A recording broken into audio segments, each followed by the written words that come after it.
السلام الله عليكم ورحمة الله وبركاته نبدأ داوديال ملك استود دنيا كجوكتان نجارة داورسان ما توا سوماليلاند أيال لبي سودتريستي وسيدة توكي مي دافع الدنيا ولا بلغ عيدية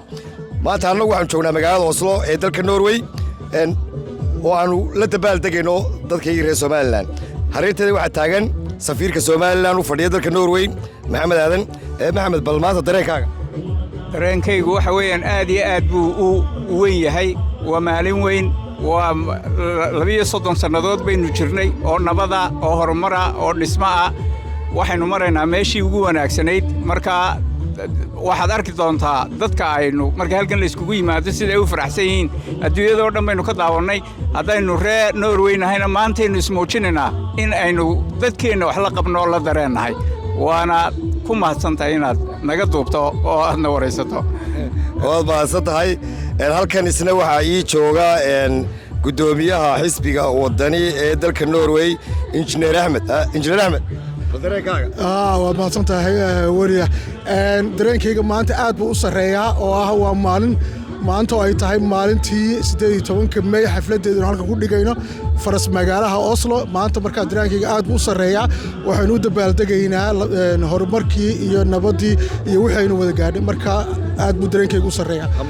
hambaliyo 18 May halkan waxaan kaloo hambaliyo uga dirayaa dhammaan shacab weynaha reer Somaliland meel kasta oo adduunka ka joogaan hambaliyo leeyahay waxaan si gooni halkan uga salaamayaa madaxdii xisbiga mucaaradka iyagana waxaan leeyahay hambaliyo waad mahadsantahay waarilkaase waa xogayi safaaradda balwaran عبدو هاباد يا دكتور سلام يا ما أنت هالك وحنا نقدر بالدقينا سنة جورتي اللي بيصطنات جمهورية الصوماليلاند ومعلوم وين شعب كينا يدت كنا قاعد بلو سلام يا أديكنا قاعد بنقول سلام يا وعن لي هاي كراتولير مداقين أوكي وما صنت عمر دارود ما أنت والله بيسود جرت الصوماليلاند السلام عليكم ما أنت maanta waa maalintii aanu xorriyaddeena la soo noqonnay halkan waxaan ka salaamayaa madaxweynaha qaranka xisbiyada qaranka guddoomiyaasha qaranka golayaasha dhammaan ciidanka qaranka jamhuuriyadda Somaliland ee frontka jooga aad baan u salaamayaa maanta waanu ciidinaa waa adinkaada arkada Oslo aad iyo aad hambaliyo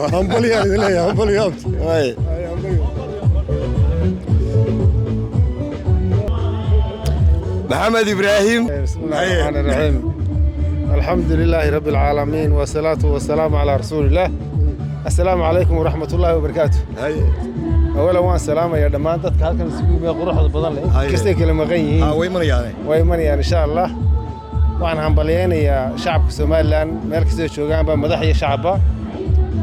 ruuxan waan maanta waa 18 hore May oo hore sanadii hore ila mid ma hode wadankeeni baa hawladay ka jirta magaalooyinkeeni qaar kamid ah dagaal ka socda ilaahay waxaan ka rajeynayaa ilaahay dagaalka inaga joojiyo dawladda madaxweynaha iyo madaxda qaranka iyo culimada diinka iyo madax dhaqanka waa in hawshaas inaynu maalintii hore aanu bilaabin hadii la joojin lahaa way fududeed maantana waxay ka sii cusbaanaysaa hadduu sii socdo marka madaxweynaha waxaan odhan lahaa isagoo Musabbix Ahmed madaxdii markii wadanka la qabtay dalku burburay yiri ma dagaal baynu sii wadnaa aynaa garanin goortu dhamaanayo maantana inuu ka sii jecel sidii in badan dagaalka in wax walba loo isticmaalo si loo joojin lahaa dadka shacabka dhimanaya loo badbaadin lahaa waa gartay 18 Mayna maaha runtii waa maalin aad u qaali ah dagaal baa dhacay xun oo fara badan oo dad badan ku dhinteen 50,000 oo qof bay madaxdu dadka ay qoreen ee la siriyay dhintay haddii aan 18 May lagu dhawaaqo lahayna 50,000 oo kala dhiman lahaa marka dadka deegaanka degan Soomaalida oo dhan bay dan ugu jirtay dadka gobolka degan ee reer Soomaaliya oo dhan bay dan ugu jirtay waayo 18 May waynu ku badbaadnay kuwii noolaay la leeyahay baa ku badbaaday marka cid kasta inay ixtiraamto ay xaq u leedahay Somaliland salaamu calaykum سعيد وجددي جالية سوماليلاند ee dalka Norway سعيد maanta dareenkaygu aad iyo aad buu fiicay waa maalin farxadeed waa maalintii xuska qarannimada Somaliland Cabdiwahaab oo aad lama dareemi karo maanta waxaanu ku ciideynaa faras magaalaha Oslo waxay iiga dhigan tahay run ahaan inagoo joogna xurriyadii magaalada Hargeysa aad iyo aad baan u faraxsanahay waad mahadsantahay Cabdiwahaab waan gartay waad mahadsan Saciid ولا بس تجتمع سوماليلاند ما شاء الله وإلهي مهدي وفرح سنة همبليو ما أنت أصلا كعيدينا والشاربات وكوني هذيك سمارك قلبي حبت بكمان من قرن كينشي وفرح ديار ويا ما واي فرح واي madaxweynaha Somaliland waxa kala salaamana ciidamada qaranka ma sha Allah wataade halka hawsha ka wadaan leenay anana waa soo hinjinaynaa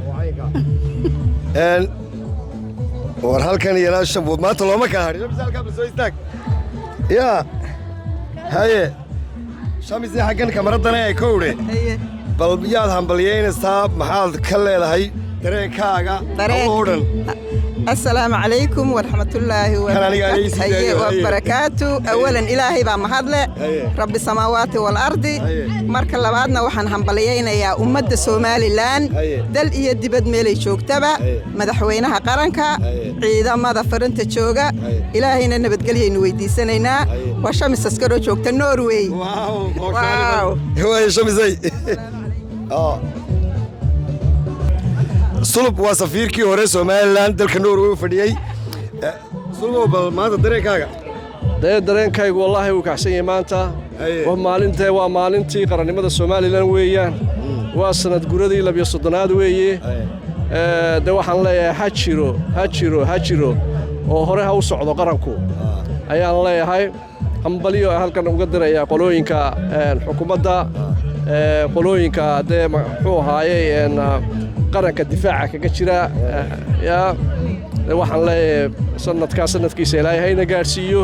اعترافنا إلهي هاي نهار سيدو السلام عليكم ورحمة الله وعليكم السلام سلام وما صنتها سلام ما قاعد أقصد حورته يقول بلو محمد حاشا أحمد لك هاي ما تدرين كاغا ما دام اللي بيسود جستي سوماليلانتي درين كاغا والله وما نلقو فرحه وما نادوين وإحنا رنا ميل والبادين نشوفنه همبليو ما تنوري بكل ها وليدك كي ما يمل لك والله ما يوالب بحواد بلص صعدة مركب همبليو الله هاي ما صدق وأنا إبراهيم كروان مشاهد كي هلك سويستك وأنا إبراهيم هاي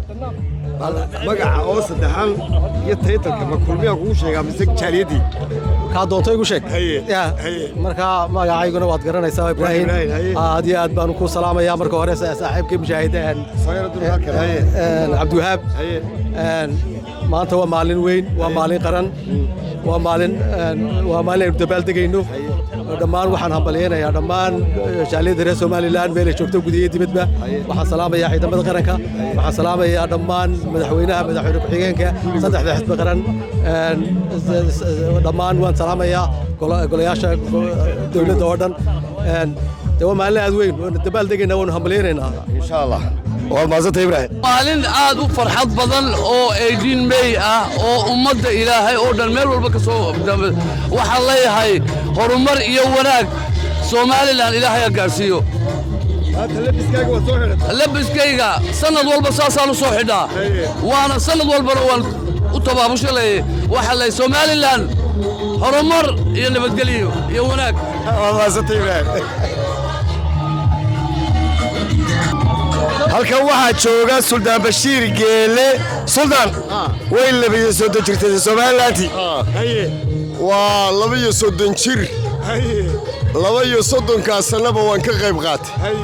xafladan waxaanan ka soo jeedaa SLM Conference SSN Somali South National Movement waxaan diyaar u nahay inaanu dalkan iyo dadkan la shaqeyno difaacno walaalaheena وكا وما صدق وادك كنا ونهمبليين الساعة ها مانتا همبليو صدن إيو لبجورة ده كسو وريكتي دي بصون قلشة سوماليلاند meelo badan baa laga dhigay xamar baa laga dhigay markaa laga dhigay buulamareer baa laga dhigay qoryooley baa laga dhigay waxa laga dhigay muxuu ahaa baraawe jilib iyo jamaamana waa laga dhigi lahaayee nimankii gafuurka dubnaa baa haysta sidaa daraadeed waxa weeye ummadda Soomaaliyeed way fahantay qadiyadda Somaliland si fiican bay u fahantay marka waxaan leeyahay mar walba Somaliland waa inay dimuqraadiyadda iyo doorashada iyo wanaagga iyo isu tanaasulka ay ku badhaadhay in la sii adkeeyo ayaan kula talinayaa khudbadayduna way ii dambaysaa waa maasantay Suldaan Bashiir magacaaga oo saddexaanba loogu bilow marka hore waxaa la yidhahaa Sahra Cabdi Wacays waxaan ahay gabadh reer Somaliland darada oo degan Norway waddanka Norway degan waan ku faraxsanay sanad guurada Somaliland waxaan leeyahay hambalyo meel wala joogta reer Somaliland waxaan ku leeyahay hambalyan ku leeyahay aadna waan idinku maxaa la dhaayay ducaynaya waliba ina ilaahay dhibaatooyinka ina dhaafiyo ina maxaa la dhaayay Somaliland oo midi ay timaado marka inta soo koobay waa maasantay naadir waa maasantay odayaasha baan u tagayayna oo meesha ku ciiday magacaaga saddexan magacaaga saddexan waxa la yiraahdaa Saciid Ali Xasan waxaan reer Somaliland Norway joogay badan hadduu la yiraahdo markaa waxa 18 May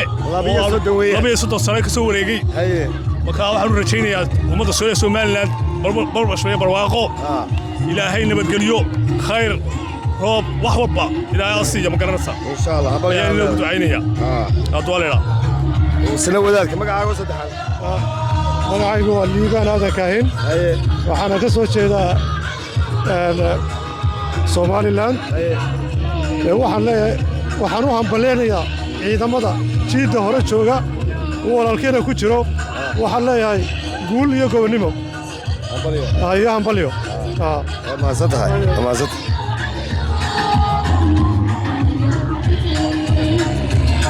ايه ورا magacaaga saddexan u jeed magacayga waxa la yiraahdaa Suleymaan Adam waa gratulate Ramadaan hayo ka soo qayb galay calankii soo ilowday calankii goobadii asaasiye waa maalin wanaagsan guul baan leeyahay gobonimo ha jirto Somaliland waa maalin fiican waa sidaa waa maasantay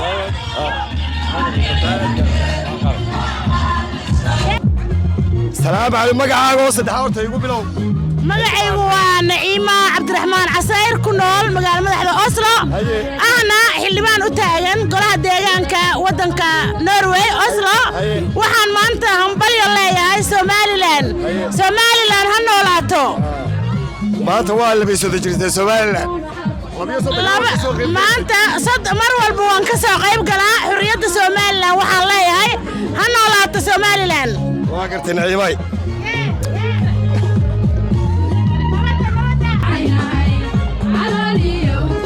هاي فرحي ورد كاميرا يناغو السلام عليكم انت ومالين قاليا عاد بنو فرحسنahay حبي ايدين مي اول Somaliland rodan oo adigu ugu horeysa hagaro meel kasta adiida jooga sida hargeysa Somaliland oo dhan looga xusay in anaguna Oslo maanta uga xusay ها ديا ديري عاشا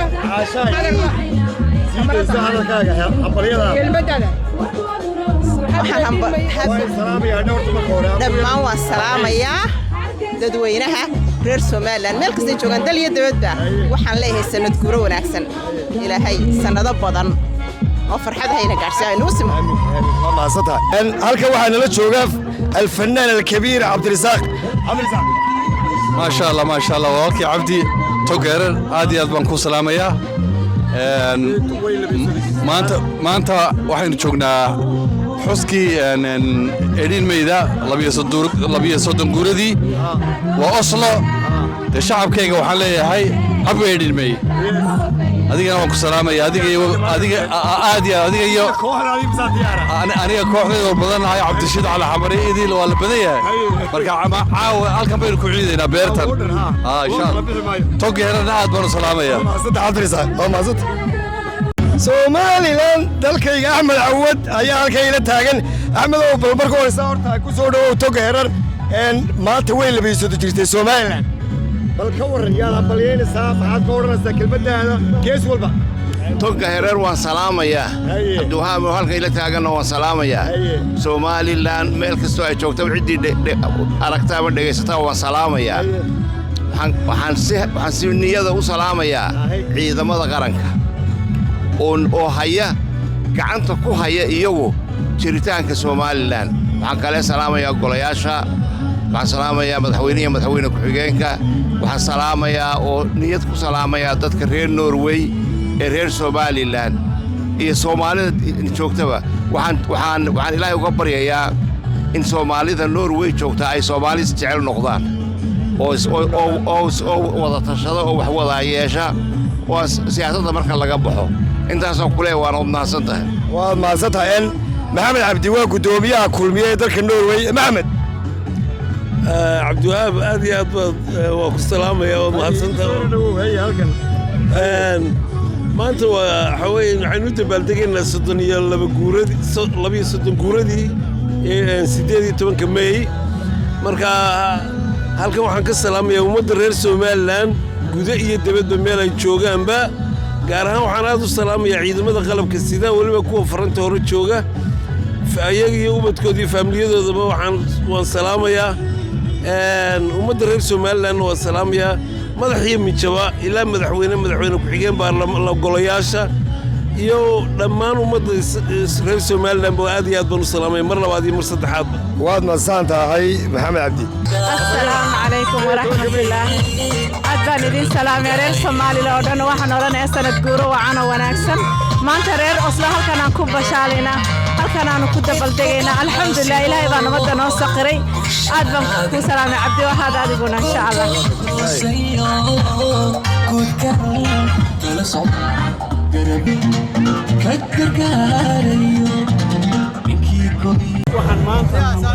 waxaan maanta xabaleynayaa 18 May iyadoo ah maalin qaali ah iyadoo ah sanad guuradii 12aad waxaan aad iyo aad ugu mahadnaqayaa oo aan habeen hore la ciiday jaaliyadda Faransiiska ee Switzerland oo Lyon ku dabaaldegay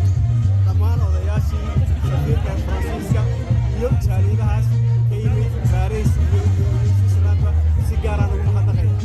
shacbiga Somaliland meel kasta joogaan waxaan leeyahay hambalyo gaar ahaan shacbigeena maanta dabaaldegaya ee Norway ka dabaaldegaya waxaan si gaar ah hambalyo u dirayaa madaxweynaha jamhuuriyadda Somaliland mudane Muuse Biixi Cabdi madaxweyne ku-xigeenka Cabdiraxmaan Saylici xaasaskooda golaha shacbiga golaha guurtida iyo golaha xukuumadda dhammaantood waxaan leeyahay dadkoo dhan hambalyo ha noolaato Somaliland ha jirto waxaan baaq nabadeed u dirayaa qolka Hellas waxaan leeyahay idinkama maarano soo dega annagana ha naga dhigina cid haykari weyne Somaliland idinla cadow haysu loogina waxaan idinku dhawaabeeyaa in nabadgelyo lagu dhammeeyo arrintaas aad soo degtaan waxaana leeyahay mar kale iyagana hambalyo ciidamada qaranka ku jira meel kasta joogaanba iyagana waxaan leeyahay hambalyo dhammaantiin hambalyo waxaan u mahadnaqayaa warfaafinta toga herar gaar ahaan jirankan asiga oo ahay Cabdiwahaab si gaar ah ugu mahadnaqayaa isagana hawsha uu ka gudanayo dabaaldega 18 May